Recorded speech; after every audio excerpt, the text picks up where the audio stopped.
May the words of my mouth and the meditations of all of our hearts be always acceptable to you, O God, our strength and our salvation.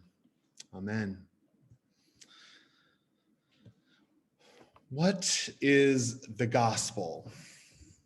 What is this gospel that Paul is so deeply compelled to proclaim? This gospel for which Paul professes that he has become all things to all people. The gospel, as revealed throughout Paul's writings, is the message that we are justified by grace through faith, not by what we do or even who we are, but by what Christ has done and who Christ is. We are justified by grace through faith, not by what we do or even who we are, but by what Christ has done and who Christ is. It seems so simple, and it is, but it also isn't. This idea has generated libraries of thought over hundreds of years. Now, to be frank, this isn't stuff that liberal Christians tend to spend much of our time thinking about. We focus more on helping people in need and on motivating ourselves and others to be even more helpful to a hurting world, which is good and holy, to be sure. But it is not, in truth, the entirety of the gospel. You see, in classical Protestant thought, there was an intense desire for a new understanding of how we humans are justified. In other words, how do we know whether we are right with God? How can we know for certain that we are doing God's will? How can we know if we're good enough, faithful enough, holy enough? In traditional Catholic thought, the answer to these questions was both quite simple and simultaneously quite difficult. You had to be good, really good. You had to do the right amount of the right things in the right order. But right was never quite clear on any count, which left a lot of people constantly trying to prove themselves to God, to others, to themselves. It became for some like running on a hamster wheel. You never felt quite good enough, never sufficiently justified, and you could easily exhaust yourself trying to be good. In classical Protestant thought, of course, all of these Catholic ideas were turned upside down. A new and intense focus on grace emerged. God came in Jesus, classical Protestant thinking went, to do what we could not do for ourselves, to graciously save us from ourselves and from the hamster wheel of endlessly trying to get right with God. Jesus himself chose to justify us, so there is nothing we have to do to be worthy of this justification, except to receive it and to live into the wondrous freedom that is the birthright of all God's children. Of course, it was never quite this simple, and Protestants became really good at creating new kinds of hamster wheels. As you well know, Protestants and Catholics have been out moralizing one another for hundreds of years now, often making the Christian gospel less about liberation and more about obligation and even frustration. Into this Protestant-Catholic binary, however, in a somewhat more recent history, arose the so-called liberal Protestants. And as liberal Protestant thinking evolved, especially via the social gospel movement of the early 20th century in the United States, it largely stopped worrying so much about individual holiness and individual salvation. The social gospel movement was much more concerned with collective flourishing, with social justice, with caring for the least of these, and with the possibility of living more of God's dream in the here and now, which is an incredibly beautiful thing. Indeed, it's a big part of what drew me into the Episcopal Church, which has been significantly influenced by both liberal theology and the social gospel. And yet, the longer I have spent in this corner of Christianity, the more I have missed hearing the fullness of the gospel in its most grace-filled Protestant glory. I long to hear that we are justified by grace through faith, not by what we do or even who we are, but by what Christ has done and who Christ is. And I need to hear this, truth be told, because I keep on trying to justify myself. I keep on trying to do everything all by myself, which is an ever so common human predicament, to think that we're ultimately all on our own.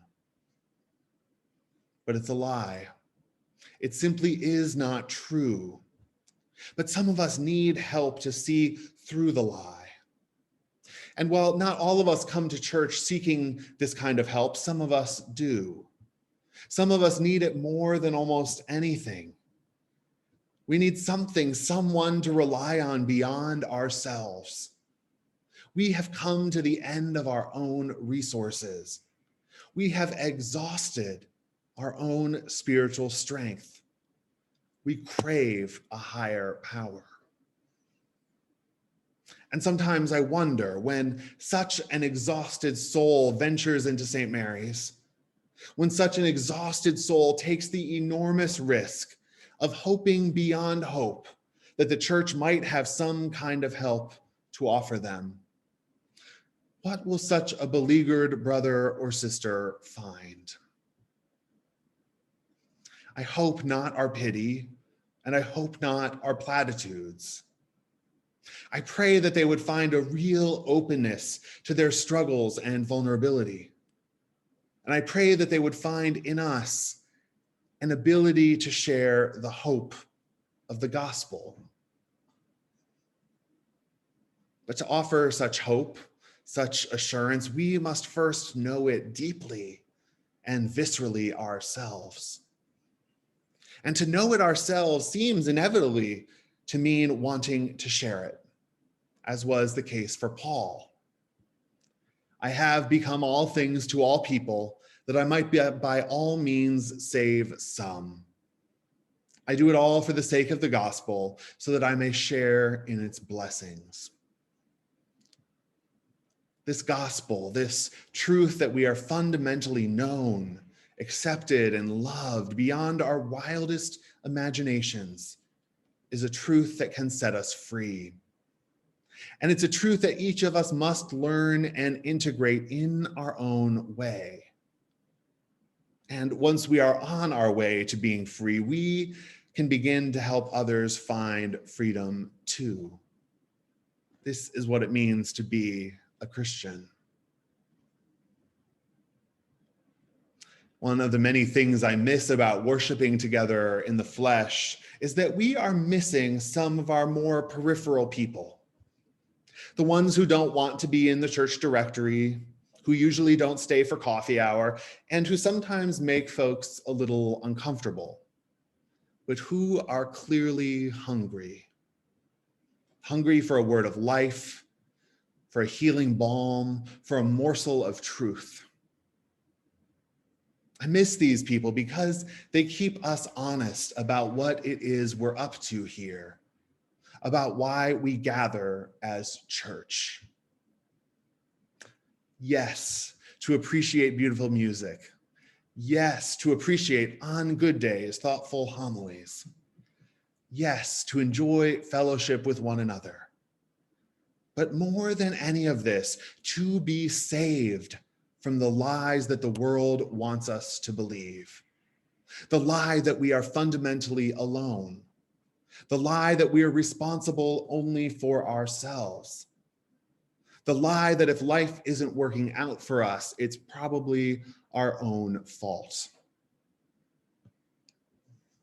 Instead, the gospel tells us that we are already infinitely worthy of acceptance and love. We do not have to justify ourselves. And it seems to me that people who know their worthiness tend to live and act quite graciously. Indeed, how much of the pain of this world arises from people who are not quite sure that they are truly worthy of acceptance or love. In my estimation, it's an incredible amount. And so the church has its work cut out for it. We have our work cut out for us. In a world with too little love, we are called to dwell in God's love until we are full to overflowing, until we have enough to share with the deserving, the undeserving, and everyone in between. I want to be one of those people, one of those full to overflowing kind of people. Don't you? I so hope that at my funeral, people will say that I loved well, that I loved fully, and maybe even with abandon. I know I'm not there yet, but I know that this is who God created me to be. And I know that this is why we're here in this community called St. Mary's, to help one another walk in the direction of that kind of love, of liberating love.